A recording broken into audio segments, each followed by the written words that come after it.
An ordinary night takes a dark turn for Martha when the unexpected happens. What unfolds will leave you at the edge of your seat. Watch to the end to see the incredible events that follow. Don't forget to subscribe and tell us where you're watching from in the comments. Martha Johnson lived a quiet life in her small weathered house on the outskirts of Detroit. The neighborhood had changed over the years, becoming less familiar and more unsettling, but she had held on to her home, finding comfort in its creaky floors and the memories they carried. Her constant companion was Max, a large German shepherd with a sharp amber eyes and a silver street coat that hinted at his age. Martha had rescued him from a shelter 5 years ago, drawn to the intelligence and quiet strength he exuded. Though he had once served as a police dog, his retirement with Martha had turned him into a loyal friend and protector. Her days followed a steady routine. Morning walks with Max were always her favorite part of the day, a peaceful escape from the loneliness that sometimes crept in. Max trotted beside her with purpose, his senses always on high alert, as if he never truly left his days of duty behind. Today, as Martha sat on her porch with her morning tea, she gazed at the peeling paint on her front door and the sagging porch steps.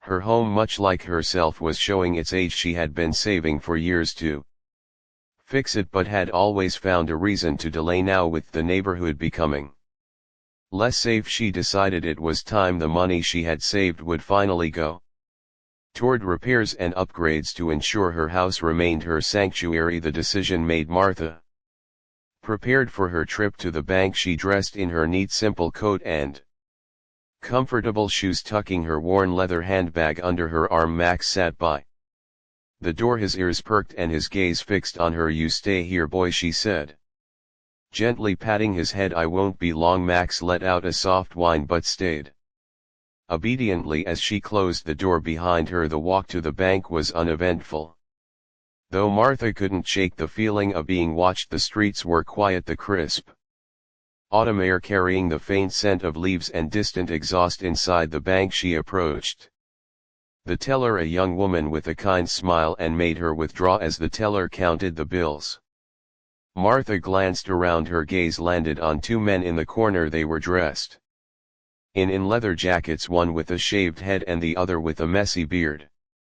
Their eyes met hers briefly and a chill ran down her spine. She quickly looked away, clutching her handbag tightly as she took the envelope of cash. As she exited the bank, she felt the hairs on the back of her neck rise. The 2 men from inside were now standing by, their motorcycles parked a short distance away. She tried to calm herself, telling herself it was nothing, but their eyes followed her as she walked. Martha quickened her pace, her heart pounding as the sound of the motorcycles revving echoed behind her. She turned down a familiar street, hoping they weren't following, but the low growl of the engines persisted, reaching her home. She unlocked the door with trembling hands and stepped inside, closing it firmly behind her. Her Max was at her side instantly, his ears flat and his body tense as if sensing her unease. She leaned against the door, taking a deep breath to steady herself. "It's fine," she murmured, more to herself than to Max. "It's nothing." But the way Max paced near the door, his gaze flicking toward the windows, told her otherwise. Martha spent the rest of the day trying to distract herself with chores. She cleaned the kitchen, dusted the living room, and even started a small sewing project, but her mind kept returning to the 2 men. As evening fell, she double-checked the locks on the doors and windows, a habit she hadn't felt the need to indulge in years. Max lay by the front door, his body a silhouette against the dim light filtering through the curtains. Martha found herself watching him, his stillness unsettling in its intensity. That night sleep eluded her. She lay in bed staring at the ceiling, listening to the creaks of the old house and the faint rustling of leaves outside. Max's presence in the hallway gave her some comfort, but the unease lingered. She told herself she was being paranoid, letting her imagine get the better of her, yet deep down she knew Something wasn't right. The neighborhood she had called home for so long no longer felt like a haven. As the first light of dawn crept through the curtains, Martha finally drifted into a restless sleep. Max stand and watch as always. Martha woke early the next morning, her body heavy with the remnants of a restless night. The memory of the two men at the bank lingered in her mind like a shadow, but she brushed it aside as best she could. She had always prided herself on her resilience, and today she resolved to focus on her tasks. With a quick breakfast and a pat on Max's head, she clipped his leash on and stepped out into the cool autumn morning. The walk was uneventful at first, the familiar streets quiet under the soft glow of the morning sun. Max trotted beside her with his usual confidence, his sharp gaze flicking to every rustle in the leaves or distant sound of a car. Reaching the small bakery down the road, Martha greeted the owner, Mrs. Alvarez. With a warm smile they exchanged pleasantries, and Martha picked up her usual loaf of bread. As she exited the shop, her heart skipped a beat when she noticed two motorcycles parked across the street. The same two men leaned against the bikes, talking in low voices. One of them looked up and met her gaze. Martha quickly turned away, clutching the loaf to her chest as she walked briskly back toward her house. The sound of laughter behind her sent a chill down her spine. At home, Martha decided it was time to withdraw her savings for the repairs she had been planning, though the sight of the men unsettled her. She reasoned they were likely just passing through. She couldn't let her fears hold her back. She took her handbag, tucking her withdrawal slip inside, and gave Max a reassuring pat. "I'll be back soon," she told him. His ears flicked and he let out a soft whinny, but stayed by the door. As she left, the bank was quieter than usual. When she arrived, the teller greeted her with a polite smile, and Martha handed over the slip. She felt a pang of unease as the teller counted out the bills. Placing the money into an envelope, Martha tucked it securely into her handbag, thanked the teller, and left the building. She glanced around as she stepped onto the street, her eyes scanning for any sign of the men. There was no one unusual in sight, and she let out a small sigh of relief. The walk home was tense. Martha's senses heightened as she kept looking over her shoulder. Halfway there, she heard the unmistakable sound of motorcycle engines. Her pulse quickened as she turned to see the two men following her at a slow pace. She tightened her grip on her handbag and quickened her steps, her breath coming in short, anxious bursts. The men didn't call out to her or approach, but their presence was enough to send her heart racing. Martha made it home, fumbling with the keys. As she unlocked the door and slipped inside, she locked it behind her and leaned against it, her chest heaving. Max was at her side, instantly his body tense and his eyes fixed on her face. "It's nothing, Max," she whispered.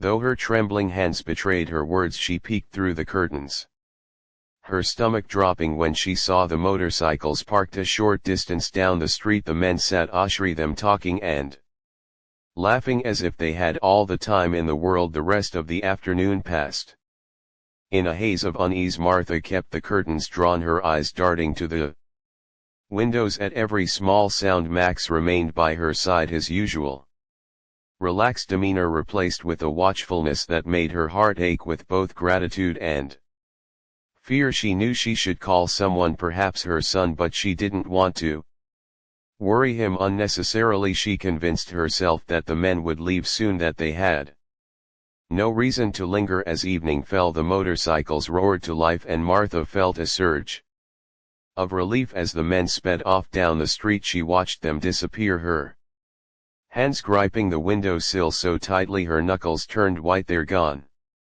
Max," she said aloud, though her voice was hollow. Max didn't relax, his body still poised as he stared out the window. That night Martha lay in bed, the envelope of cash hidden securely in her room. She couldn't shake the feeling that the men would return. Every creak of the house and rustle of the wind outside made her pulse race. Max's presence in the hallway was her only comfort, his unwavering vigilance a reminder that she wasn't entirely alone. She drifted into a fitful sleep, haunted by the image of the men's sharp eyes and cruel laughter. When she woke in the early Hours of the morning the house was eerily quiet. She stepped into the living room, where Max lay near the door, his ears flicking at the faintest noise. Martha knelt beside him, running her hand over his fur. "What would I do without you?" she whispered. Max let out a low reassuring rumble, his gaze never leaving the window.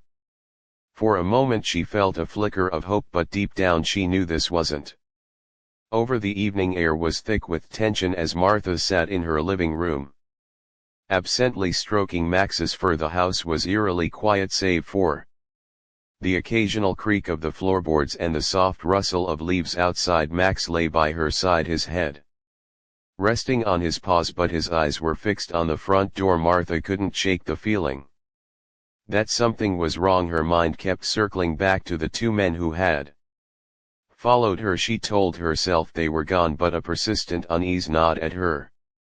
As the clock struck midnight, the quiet of the house was broken by a faint noise outside. Max's ears perked up, his body tensing as he lifted his head. Martha froze, her heart pounding in her chest. The sound came again, a faint shuffling, like footsteps on the gravel path leading to her door. Max let out a low growl, the sound vibrating through the room. Martha's throat tightened as she slowly rose from her chair, her eyes darkened to the windows. The curtains were drawn, but the faint glow of a street light outside cast shift and shadows against the fabric. The sound grew louder, closer. Martha grabbed her phone from the coffee table, her fingers trembling as she unlocked it. Before she could dial, there was a loud bang on the front door, followed by a muffled voice. "We know you're in there, lady," one of the men called out, his tone mocking. "Why don't you open up and make this easy on yourself?" Martha's breath caught in her throat. She backed away from the door, clutching her phone to her chest. Max was already on his feet, his body rigid and his teeth bared as he let out another growl, louder this time. The door rattled on its hinges as the men pounded on it again. "Come on," the second voice chimed in. "We just want to talk." The sarcasm in his tone sent a chill down Martha's spine.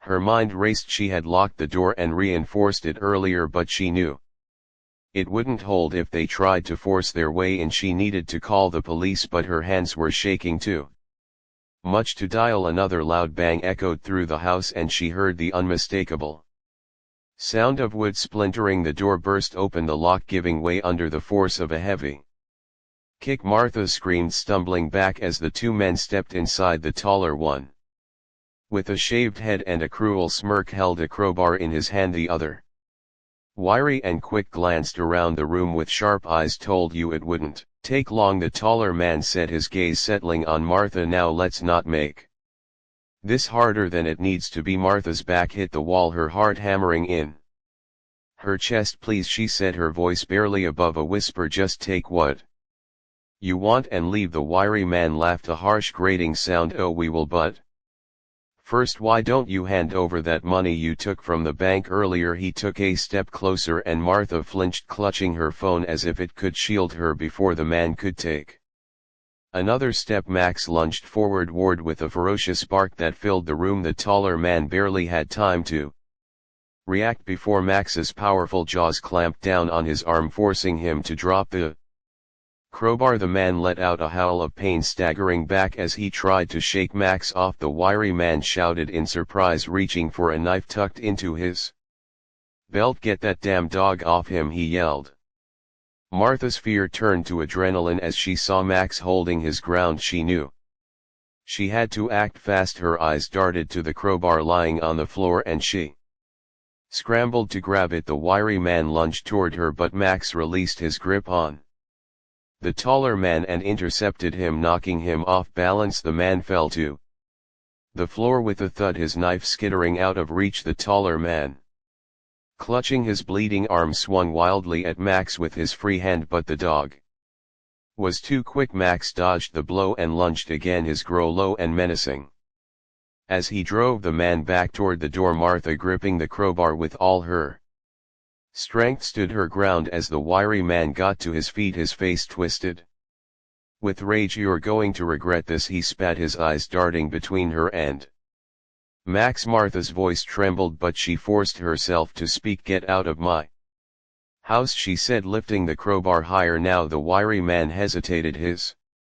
bravado faltering as he glanced at his partner, who was now pinned against the wall by Max's relentless attacks. Blood dripped from the man's arm, staining the floor as he let out a string of curses. In the distance, Martha heard the faint wail of sirens. Relief flooded through her, but she didn't let her guard down. The wiry man seemed to hear it too. He grabbed his partner by the shoulder, pulling him away from Max. "Let's go," he shouted, his voice panicked.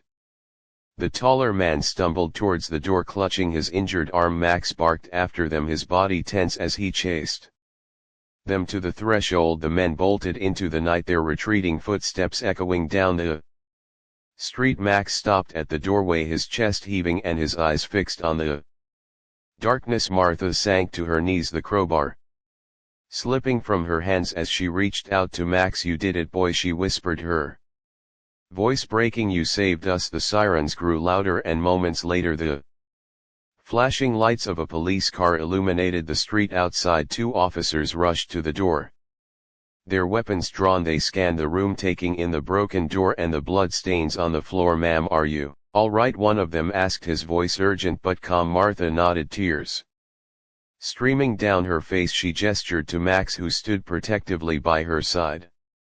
"He saved me," she said, her voice trembling. "He saved my life." The officer knelt down, his gaze softening as he looked at Max. "You're a brave dog," he said, out to pat his head. Max didn't move, his focus still on the street. The second officer guided Martha to the couch, speaking in low tones as he took her statement. Her hands trembled as she recounted the events, her eyes darting to Max every few moments. The officers assured her they would do everything they could to find the men and promised to have patrols in the area for the next few nights. When they left Martha sat in the quiet of her living room, Max at her feet. She reached down, running her hand through his fur. "Thank you, Max," she whispered, her voice breaking. "I don't know what I'd do without you." Max let out a low rumble, his body finally relaxing as he rested his head on her lap. For the first time that night, Martha allowed herself to breathe. They had made it through, but she knew the ordeal wasn't over yet. The next morning, Martha woke with a start, the events of the previous night rushing back to her in vivid detail. She lay in bed for a moment, her heart heavy as she listened to the faint sounds of Max pacing in the hallway. The faint morning light filtering through the curtains did little to dispel the lingering fear that hung over her like a storm cloud. When she finally rose, she found Max sitting by the door, his ears perked and his eyes alert. He hadn't rested all night and his body was tense, as if expecting another attack at any moment. Martha walked over to him, placing a trembling hand on his head. "We'll figure this out, Max," she murmured, though she wasn't entirely sure she believed her own words. Her mind was racing. The front door was still in shambles, the frame splintered and barely holding the lock in place. She couldn't leave it like that, not with the memory of the men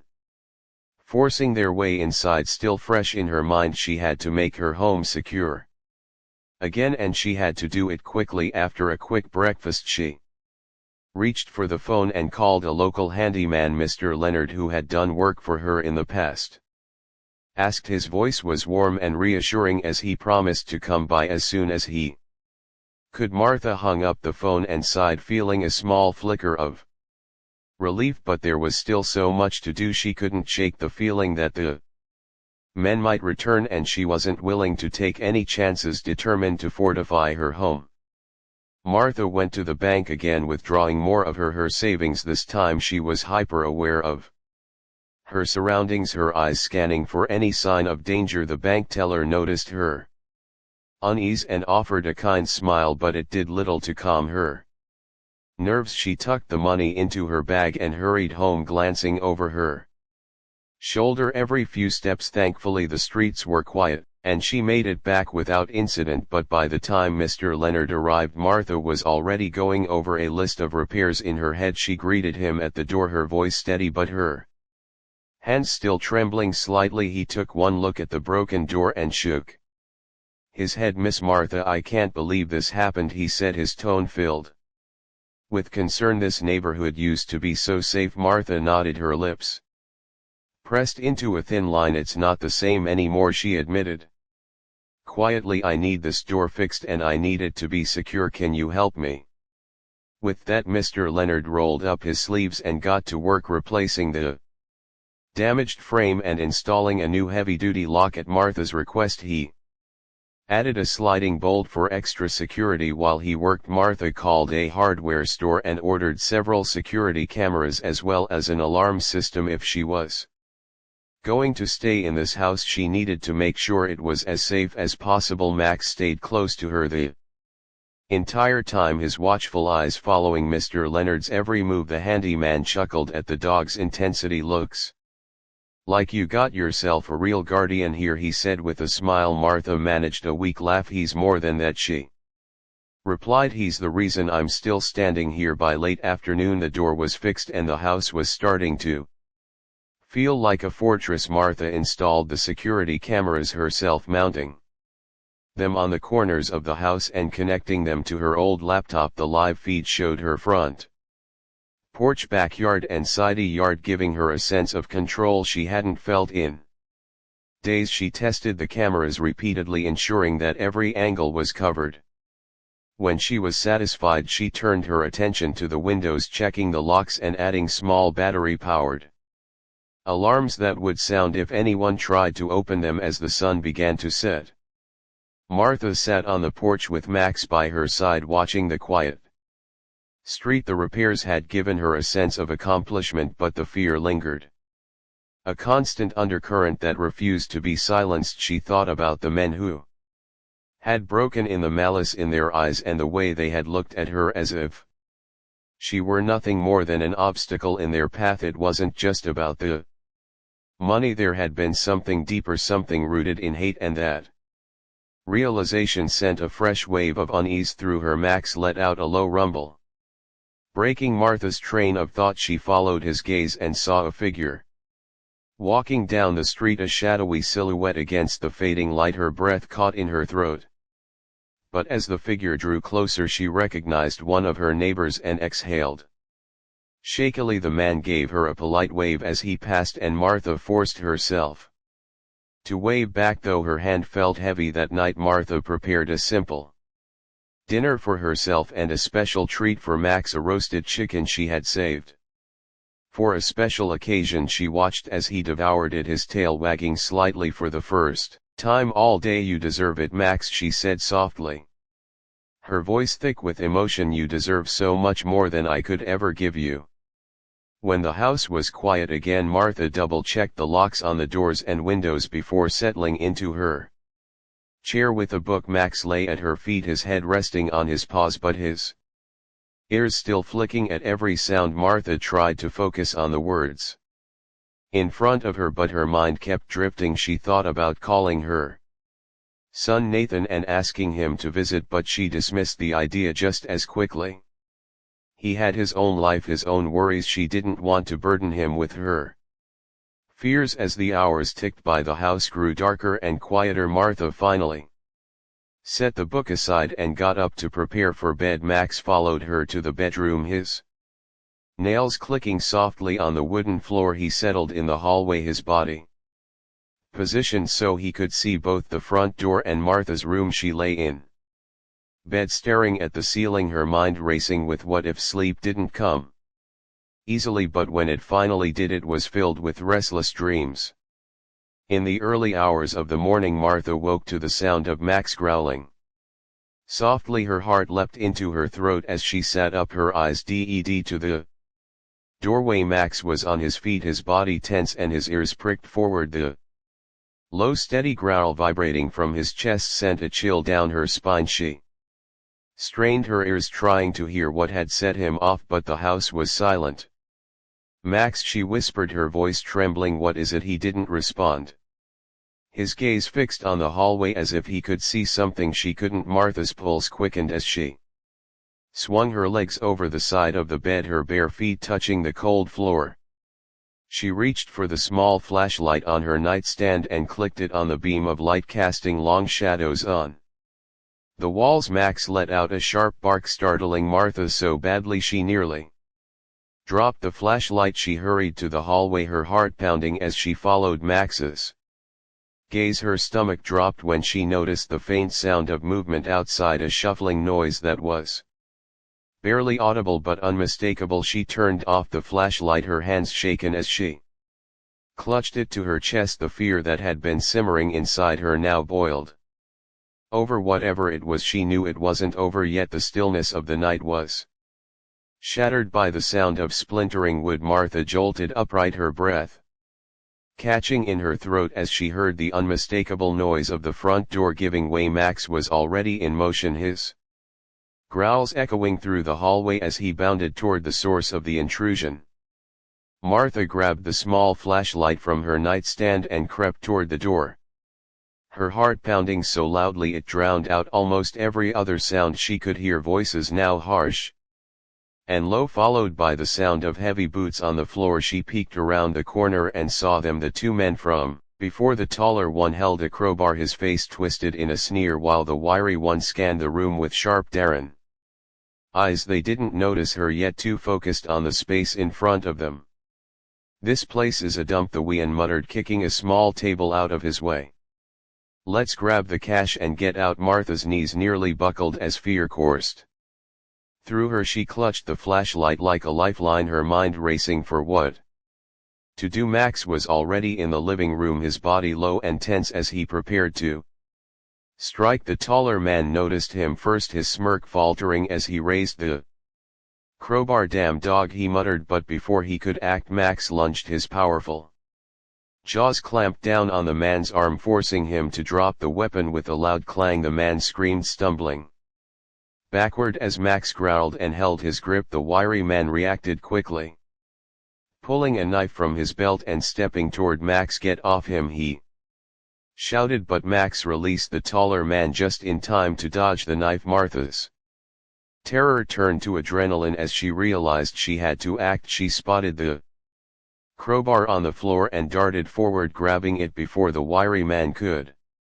reach her. Her hands trembled, but she gripped it tightly, stepping back as the wiry man turned toward her. "You've got guts, lady," he said, his voice dripping with mockery. "But it won't save you." He lunged at her, but Max was faster. The dog tackled him to the ground, his growls fierce and unrelenting. The man thrashed beneath him, trying to free himself, but Max held firm, his teeth snapping dangerously close to the man's face. The taller man, cradling his injured arm, picked up a chair and swung it at Max. Martha screamed as the chair connected, sending Max tumbling to the side with a yelp. The sound made her heart ache, but Max was already back on his feet, his body a blur of motion as he went after the taller man.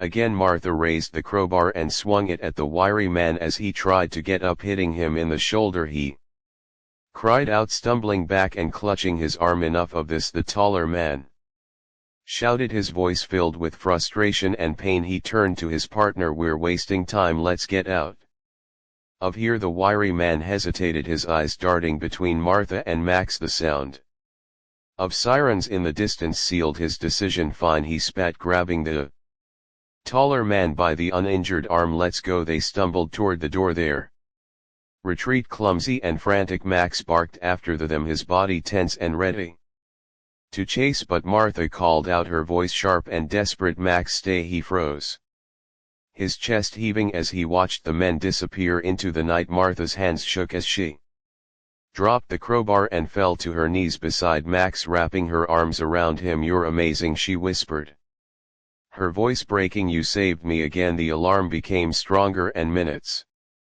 later glimmering red and blue lights enlightened the road outside. Two officials went into the house, their weapons drawn, their eyes examined in the room they took in the wrecked entryway. The dispersed furnishings and the blood spread on the floor from the taller man's physical issue. One of them, a young fellow with a quiet disposition, moved toward Martha. "Ma'am, are all of you right?" he inquired tenderly. Martha gestured, however tears spilled down her face. She signaled to Max, who sat close by, his body actually tense yet his eyes delicate as he checked out her. "He saved me," she said, her voice shudder. "He's the explanation I'm Okay, the official squatted down, his look mellowing as he contacted Max. You're a legend, kid, he expressed, scratching behind the canine's ears. Maximize let alone. Thunder inclining toward the touch, however keeping his eyes on the entryway the other official traveled through the house, radioing for reinforcement and taking notes on the scene. Martha addressed their inquiries as best she could, however her voice was unsteady and her considerations dissipated when the officials were fulfilled. They vowed to build watches nearby and guaranteed Martha they would do all that they could to find the gatecrashers. They left her with a card and a telephone number to call on the off chance that she wanted anything. As her vehicle pulled away, Martha sat on the floor, her hands covered in Max's fur. The house hushed up again, yet the dread waited. She peered down at Max, her heart enlarging with appreciation and love.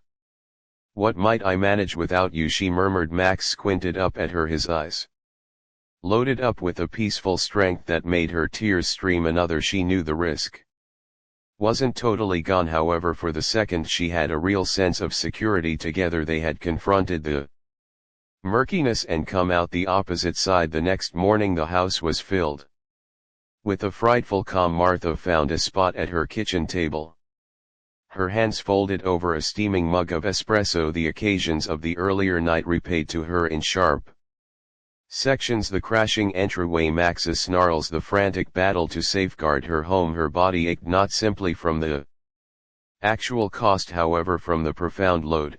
All things considered, Max lay at her feet, his head laying on his paws. However his body was as yet, his ears flicked each little solid, his impulses declining to completely let him loosen up. The messed up front entryway, currently briefly fixed up with a wooden board, was an obvious indication of how weak she had been. Martha realized she was unable to live like this any longer, constantly investigating her shoulders sitting tight for one more assault. She went after her telephone.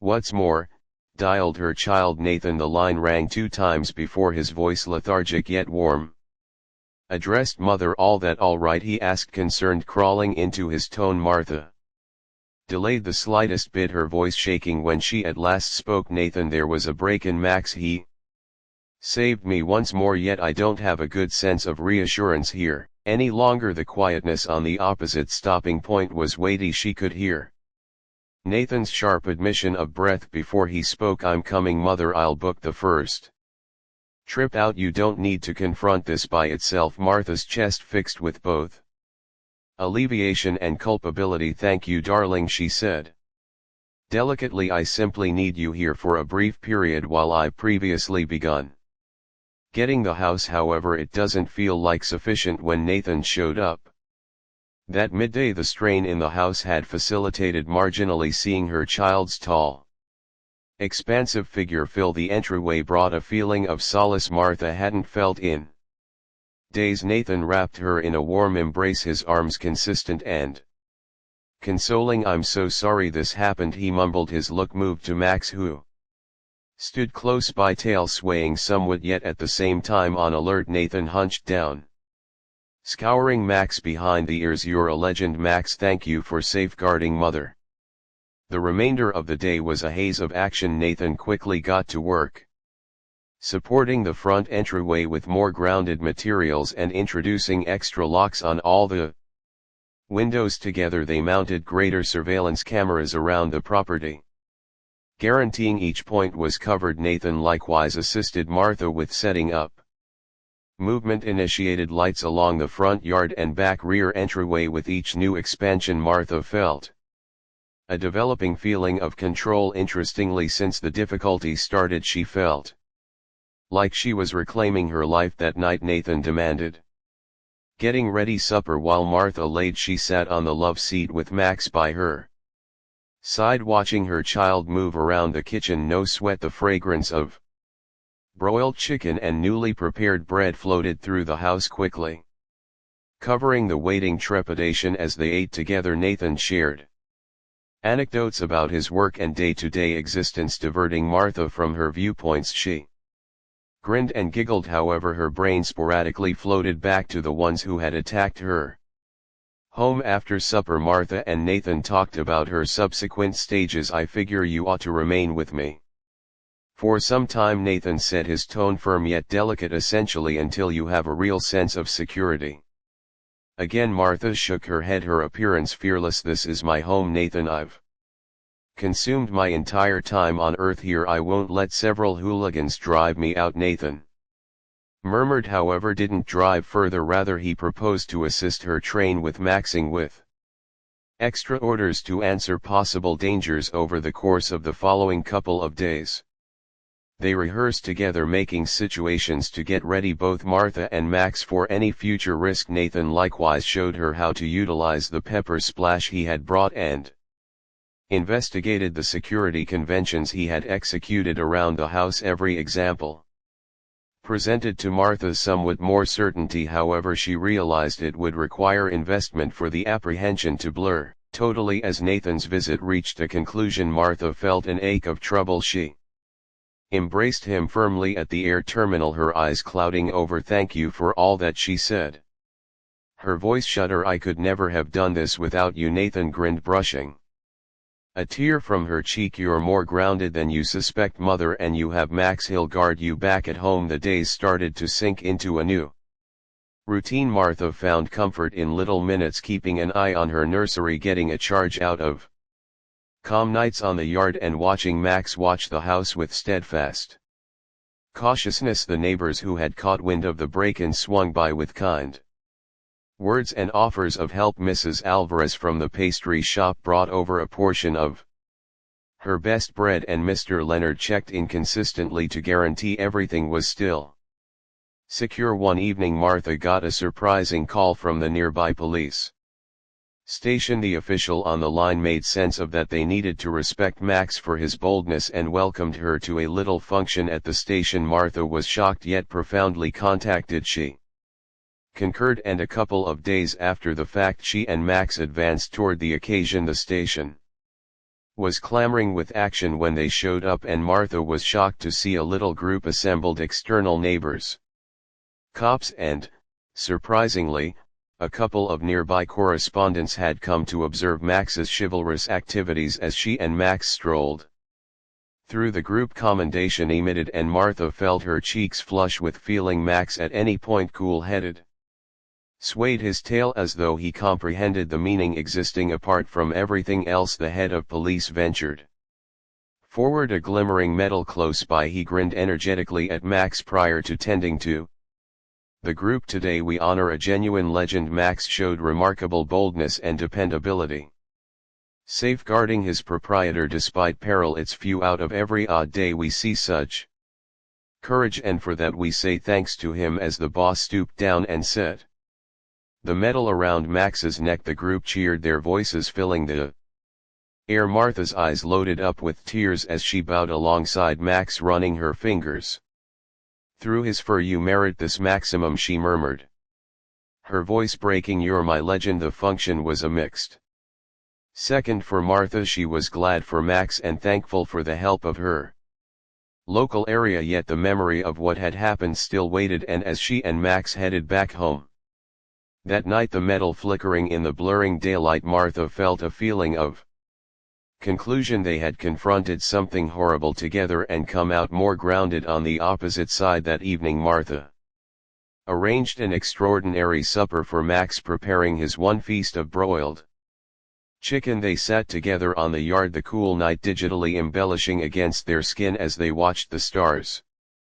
Martha laid her hand on Max's head, her heart loaded with appreciation and love. You and me, Max, she said delicately. We will be okay. Maximize let a low satisfied thunder, his tail swaying tenderly. Without precedent for weeks, Martha felt a profound sense of harmony. She realized there would continuously be difficulties, yet with Max close by she was prepared to confront whatever came next. Together they had tracked down their solidarity, their flexibility, and their strong bond, and for that Martha realized she was genuinely honored. Thank you for watching. Assuming this story moved you, make sure to like, offer, and buy in so you miss no future recordings. Let us in on your viewpoints in the remarks and let us know where you're watching from. See you in the following one.